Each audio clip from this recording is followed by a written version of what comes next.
esta hora le quiero dar la bienvenida en el estudio de los desayunos de aquí de Guayaquil al economista Augusto de la Torre, ex jefe del Banco Mundial. Qué gusto tenerla acá, muy buenos días. Un gran gusto estar aquí, muchas gracias por la invitación. Bueno, quiero empezar teniendo su balance general de lo que fue esta Asamblea de Gobernadores del BID. Ya hablábamos con el secretario de la Presidencia y para ellos es un claro reflejo de confianza en lo que está haciendo el país, ¿no? Pero ¿qué ha hecho últimamente el Ecuador quizás de bueno que logra que este haya sido el destino escogido para una asamblea tan importante y ponerse en la mira de casi 50 países del mundo? Mira, a mí me parece que esto ha tenido un efecto simbólico positivo muy importante, porque marca un hito en el camino de reconstrucción de las relaciones internacionales normales que el país siempre debió haber tenido, pero las perdió por 10 años o más. Entonces, estamos en un Ecuador que empieza a ganar una imagen de país razonable, razonablemente administrado, moderno en el mundo, y esa imagen nos está ayudando.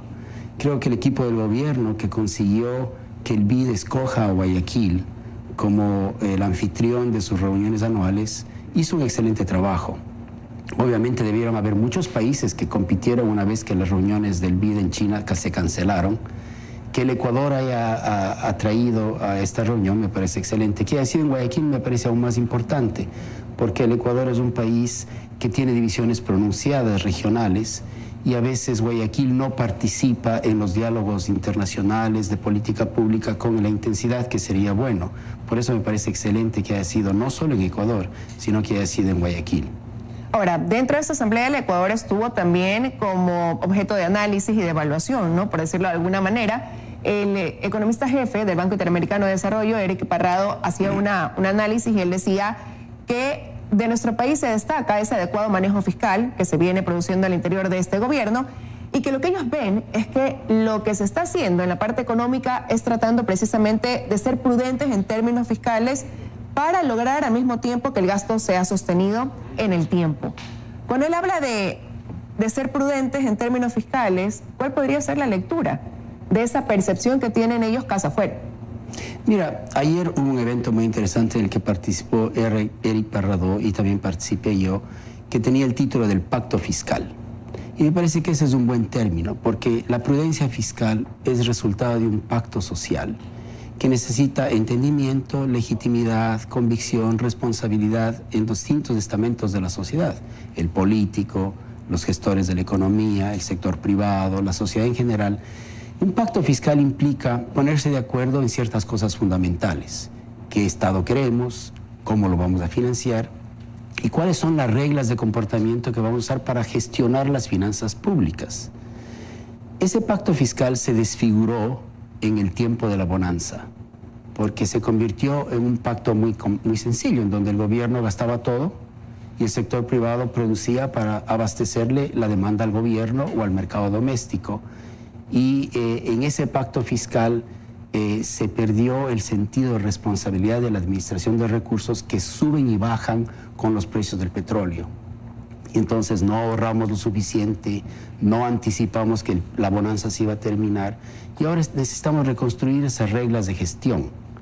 Y lo estamos haciendo de una manera difícil porque nos quedamos con un tamaño del gasto fiscal excesivamente grande, que hay que recortarlo, hay que seguirle recortando. Creo que no, a mí me parece que nos va a tomar 5 o 6 años llegar a un nivel del gasto que sea razonable.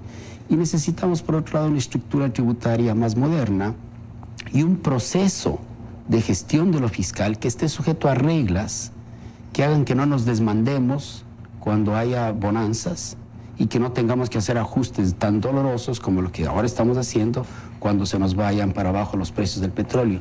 Ese pacto fiscal requiere entendimiento, requiere legitimidad y hay la percepción en el mundo fuera del país de que este equipo de gobierno y este gobierno están tratando de reconstruir un pacto fiscal de prudencia hacia el futuro. Ahora, el problema es que quizás dentro de ese pacto fiscal que usted decía conlleva entendimiento de todos los actores que conforman el Estado, la sociedad. El problema es que quizás lo que queremos no es básicamente lo que podamos necesitar o lo que se requiera de aplicar. Podría no coincidir. ¿Y hacia dónde voy con esto? El ministro Richard Martínez decía dentro de su exposición también que lo que se haga en materia de subsidios, en materia de impuestos, de reglas macrofiscales, no es una decisión del gobierno, sino precisamente un contrato social, así lo denominaba él. Pero ¿qué pasa cuando dentro de este contrato social se tienen que dar ajustes que puedan conllevar a medidas que son duras, que pueden resultar de un gran impacto social sobre todo? Y ante esto, pues, hay esa latente preocupación una vez que el país trabaja en una reforma tributaria, de qué va a pasar con los impuestos. Si definitivamente vamos a tener que llegar, por las condiciones incluso manejadas con organismos multilaterales, a tener que subir algunos impuestos, eliminar otros a lo mejor, pero ese es un tema de constante preocupación. ¿Cuál cree usted que va a ser el rumbo que se va a tomar en ese sentido? Estamos tratando de reconstruir el pacto fiscal al mismo tiempo que reordenamos las finanzas públicas. El reordenamiento de las finanzas públicas requiere sacrificios. Entonces, es una mentira pensar que esto no va a doler. De alguna manera va a doler. Lo que pasa es que vivimos en un país en donde todo el mundo quiere que le duela al otro y no a mí. Entonces, para que haya un pacto fiscal, alguien tiene que ceder, todos tienen que ceder, y tiene que haber una percepción de que, digamos, el ajuste, la parte dolorosa del reordenamiento, está distribuida de una manera más o menos equitativa y que también le haga sentido al funcionamiento de la economía. Entonces, dolor va a haber, y le veo al gobierno ansioso porque quiere hacer algo que no duela, pero no es posible eso, por un lado. Por otro lado, tiene que haber confianza, porque para que haya un pacto fiscal, tú tienes que tener la confianza de que los recursos que tú pagas en impuestos están bien utilizados por el gobierno, que el gobierno no abusa de los poderes que la sociedad le da y que el gobierno utiliza bien esos recursos para generar servicios públicos de calidad. Entonces el gobierno tiene la gran responsabilidad de ir mostrando a la población de que administra los recursos bien, lo cual es difícil porque venimos de una década de corrupción, en donde los recursos abundantes, que no salieron del bolsillo de los ecuatorianos, sino del precio del petróleo, se fueron al bolsillo de los corruptos. Entonces, en ese contexto la gente tiene mucha desconfianza y eso me hace a mí llegar a la conclusión, o me hace entender por qué hay tanta tensión cuando se discuten temas de reordenamiento fiscal. Con respecto a los impuestos, claramente necesitamos reformar nuestro sistema tributario de una manera balanceada e integral. Necesitamos una estructura tributaria que le dé al Estado los recursos para generar bienes públicos, pero que al mismo tiempo sea compatible con las necesidades que tenemos de volver a crecer. Entonces necesitamos ver qué impuestos hay que cortar, que no tienen sentido. Por ejemplo, el ISD es incompatible con la dolarización, hay que eliminarlo. ¿Qué impuestos se puede recalibrar, ampliar su base y subir quizás su tasa? ¿Y qué impuestos tienen una tasa que hay que bajar? Entonces, una reforma integral tendría, para mí, por ejemplo, esta configuración. Bajas los aranceles, especialmente los aranceles para materias primas y para bienes de capital, bienes de transporte, tractores, buses, camiones y los repuestos. Luego, bajas o bien el 15% de distribución de utilidades corporativas de los trabajadores, o bien el impuesto a la renta corporativa, porque ese es un costo de producción que en nuestro país es muy alto. El promedio mundial del impuesto a la renta corporativa está convirtiendo al 20%. En el Ecuador pagamos 25% al Estado y 15% por ley a los trabajadores. Tenemos un impuesto a la renta corporativa que nos descoloca. Y el IVA es un impuesto al consumo que no le pega a los costos de producción. Entonces, ¿qué es lo que yo propondría si fuese gobierno? Bajar los aranceles, bajar el impuesto a la renta corporativa para favorecer la inversión y eliminar el ISD, eliminar el impuesto, el anticipo al impuesto a la renta, y en compensación subir el IVA. ¿Cuántos puntos subiría el IVA? Eso hay que calibrar. Porque hay quienes han dicho que el IVA podría llegar a un 16%, generando evidente preocupación. Mira, el IVA en general en la región tiene niveles, tasas más altas que en el Ecuador. En Chile es 19%, en Uruguay es 21%, en Colombia creo que es 18%, en México es 16%, en Perú me parece que es 16%. Pero son países con economías diferentes, ¿no? Y situaciones diferentes a las que hoy por hoy atraviesa el país. Obviamente que son con condiciones diferentes, pero el punto que quiero hacer es el siguiente. Tú quieres una estructura de impuestos que no impida la inversión.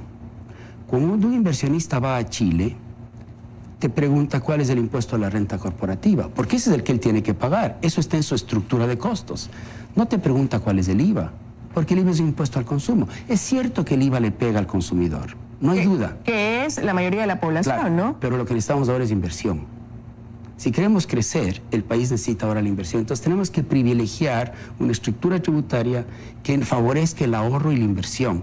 Y si eso implica tener un impuesto al consumo más alto, yo haría ese cambio. Porque ¿Y usted se quedó pensando neto, cuántos puntos quizás podría ser la reconsideración de ese IVA? yo creo que entre 2 y 3 puntos. 2 y 3 puntos. Ahora, usted acaba de hablar de lo importante también de generar esa confianza y esa atracción para la inversión privada, ¿no? Acá al país. Y ante eso también se hablaba de que un aspecto negativo podría ser ese marco del que usted acaba de hablar, ¿no? Todo esto que confluye quizás a alejar esa inversión, o por el hecho de que somos también costosos nosotros, o porque somos atractivos y más fáciles las condiciones en países vecinos. ¿Hacia dónde se debe apuntar también en ese sentido? A propósito también de que hay otros ajustes que hacer en lo laboral, casa adentro, ¿no? Sí, mira, tenemos una reforma laboral que es absolutamente esencial y tenemos que conectar el fisco con el crecimiento. En el Ecuador hay una discusión como si las dos cosas fueran contrapuestas o independientes, pero la verdad es que arreglar bien el fisco es bueno para el crecimiento. ¿Por qué? Porque si tú tienes un fisco disciplinado, prudente, el riesgo país va a bajar. Y el riesgo país es el que determina el costo de capital para el sector público y para el sector privado en todo el país. El riesgo país determina la tasa de interés que el Ecuador paga cuando emite un bono. Y esa tasa de interés te pone un piso para la tasa de interés que va a pagar toda la población ecuatoriana para otras actividades, las empresas y los hogares. Entonces, si queremos que las tasas de interés bajen en el país, tenemos que bajar el riesgo país para que baje la tasa de interés y el costo de capital para todo el país. Y para que baje el riesgo país necesitamos arreglar el proceso fiscal. Por otro lado, como somos un país dolarizado, nuestra moneda es el dólar y el dólar refleja las condiciones económicas de Estados Unidos y no las nuestras, necesitamos maneras de bajar los costos de producción en el país. Y el tema laboral es clave. Entonces necesitamos una reforma laboral que nos permita tener un mercado laboral más moderno, donde haya más generación de empleo formal, donde podamos incorporar ese 60% de la fuerza laboral que ahora tiene empleo inadecuado. Y para eso necesitamos trabajadores que puedan mudarse de una empresa a otra con más facilidad y empresas que puedan contratar con más facilidad. Eso requiere bajar los costos de despido, entre otras cosas. Pero cuando bajan los costos de despido, aumentan los riesgos para el trabajador. Entonces necesitas compensar el descenso en los costos de despido con algún tipo de protección que le proteja al trabajador en su movilidad. Ahora tenemos un sistema que trata de darle estabilidad al puesto de trabajo. Y necesitamos ir a un nuevo sistema en donde el trabajador se mueva y haya sistemas de protección, una mochila de protección que le ayuden al trabajador cuando se mueve de un trabajo a otro. En una propuesta reciente que hicimos con algunos economistas, incluyendo Simón Cueva y Abelardo Pachano y José Hidalgo, propusimos un esquema de cómo se podría bajar los costos de despido para generar mayor empleo formal y al mismo tiempo darle un sistema de ahorro que le proteja al trabajador cuando transite de un trabajo a otro. Esa, por ejemplo, es una reforma laboral importante. Otra es permitir que haya contratos laborales de acuerdo con las partes. Si una madre de familia quiere tener un trabajo a tiempo parcial, ¿por qué no lo puede firmar con una empresa? Si una empresa agrícola quiere generar trabajos estacionales, ¿por qué no los puede hacer? Entonces, una propuesta muy simple es que el gobierno no se meta a legislar las condiciones del contrato laboral, siempre y cuando los contratos laborales cumplan con los estándares mínimos que la ley establece, por ejemplo, en la contribución a la seguridad social, etc. El tema de la jubilación patronal es un desastre, está generando desempleo a los 50 años, porque las empresas que tienen empleados que están cerca de cumplir 20 años en la empresa les despiden, porque si se quedan con ese empleado tienen que darle una jubilación patronal. Entonces nos queda una reforma laboral, una reforma tributaria, que son súper importantes y que el gobierno necesita ponerse de acuerdo al interior del gobierno para que nos pueda explicar a todos qué es lo que propone. Bueno, y que marcarán el rumbo de cómo podrá avanzar el desenvolvimiento en materia económica de lo que está sujeto en este sentido. Ya se me acaba el tiempo de la entrevista, pero no quería rápidamente conocer su opinión salió dentro de esta asamblea de gobernadores del BID una preocupación que iba a afectar a los países de la región. Por un lado, ese crecimiento de la economía que estaba previsto en 1.4%, que se reduce al 1.1%, y por otro lado, cómo pueden afectar esta pugna comercial entre China y Estados Unidos.